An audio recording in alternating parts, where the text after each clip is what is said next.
Day of spring, so welcome to spring in about 30-degree weather. Michigan style spring, I suppose. I think before spring we had warmer weather than we had in spring so far. So I don't understand that, but if I find the person messing with the thermostat, I'll talk to him. Okay. When I was thinking about spring this morning in my prayer time, I was thinking about the specific idea why some people don't grow in Christ. And this has nothing to do with my message this morning, but thinking about my time on the farm, the only time when something grows is when it's planted. And in springtime, farmers plant. And until a seed is put in the ground and it's planted, nothing happens. But then after it's planted, it has to be watered. The temperature of the ground has to rise. And then when spring and summer comes about, you have to tend to it. You have to pull out the weeds. You have to take care of it. You have to cultivate it. You have to fertilize it in order for it to grow. And in a spiritual sense, it's much the same way. Unless you're planted, you won't grow. And some people, they come and they go. It's funny, I'm pushing towards 13 years of affiliation with Harvest Time here. I think in September it's going to be 13 years. And you know, some people think this is their church and they haven't been around in a long time. I bumped into people at the gas station or at the market. You know, hey Pastor, how you doing? You know, remember me? I'm a member of your church. It's like, you are? I haven't seen you in years. What are you talking about? You know, I mean, you know, people just think that because they came here once or twice that they're a member. But unless you're planted, that means consistently in the ground, consistently in place. You know, it's funny because in Jeremiah it talks about, you know, you'll flourish, and in Psalms it also talks about that. You know, those who are planted in the house of the Lord will grow. It doesn't say anything about being transplanted or replanted. Some people, you know, they get offended or they just get silly. And, you know, they go from one place to another.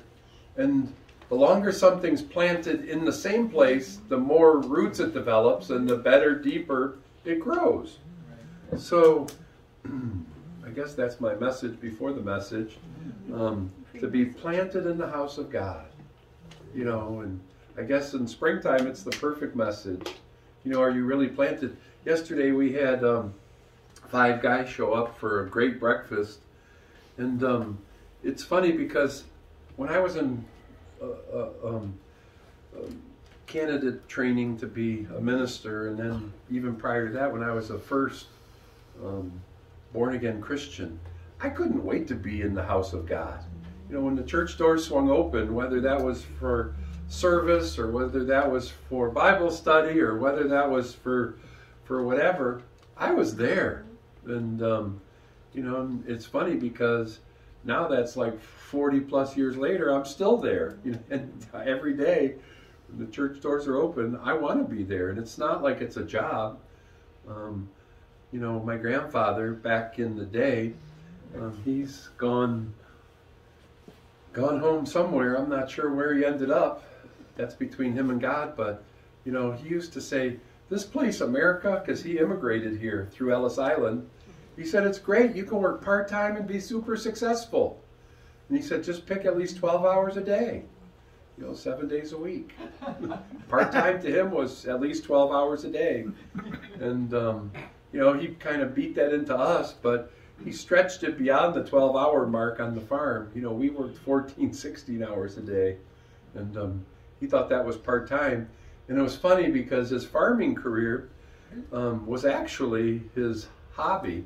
He didn't have to farm, and he didn't start out farming.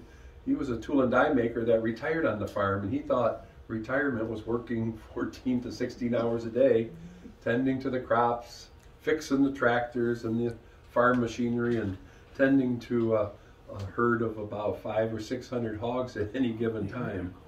And for him, that wasn't work. It was just fun. And you know, in retrospect, I look back and it's like, you know, what I do, I look forward to doing it every single day. It's not like I wake up and think, Oh my God. Well, you know, dealing with certain people, I guess it would be a little different. I'm kidding, but you know, I look forward to serving God every single day, and it doesn't seem like work. It seems like I'm just having fun.